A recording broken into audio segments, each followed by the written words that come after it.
ଗୋଟେ ଥର ବୁଦ୍ଧ ତାଙ୍କ ଶିଷ୍ୟମାନଙ୍କ ସହ ବୁଲିବା ପାଇଁ ଯାଉଥିଲେ।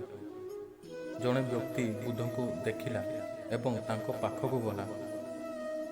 ପାଖକୁ ଯାଇ ବୁଦ୍ଧଙ୍କୁ ଅପମାନ କରିବାକୁ ଲାଗିଲା। ତୁମେ କିଏ? ଲୋକଙ୍କୁ କାହିଁକି ଉପଦେଶ ଦେଉଛ? ଏସବୁ ବନ୍ଦ କର। ଏହିପରି ଭାବରେ ସେ ବୁଦ୍ଧଙ୍କୁ ଅପମାନ କଲା। କିଛି ବାଜେ କଥା ମଧ୍ୟ କହିଲା। ଏହା ଦେଖି ଜଣେ ଶିଷ୍ୟ ରାଗିଗଲା ଏବଂ ବୁଦ୍ଧଙ୍କୁ କହିଲା, ଆପଣ କାହିଁକି ଏ ଲୋକଟିକୁ କିଛି କହୁନାହାନ୍ତି?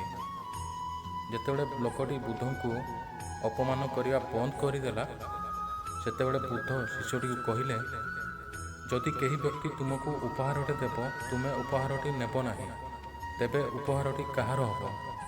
ଶିଷ୍ୟଟି ଉତ୍ତର ଦେଲା, ସେହି ଲୋକଟିର, ଯିଏ ମୋ ପାଇଁ ଉପହାରଟି ଆଣିଥିଲା। ଏହାପରେ ବୁଦ୍ଧ ଶିଷ୍ୟଟିକୁ କହିଲେ, ସେ ଲୋକଟି ମୋତେ ଏହିପରି ଭାବରେ ଅପମାନ କରୁଛି ଏବଂ ମୁଁ ତାହାର ଜବାବ କିଛି ଦେଉନାହିଁ, ତ ଅପମାନ ସେହି ଲୋକଟିର ହିଁ ହେଲା। ବୁଦ୍ଧଙ୍କ କଥା ଶୁଣି ଲୋକଟି ବହୁତ ଲଜ୍ଜିତ ହେଲା।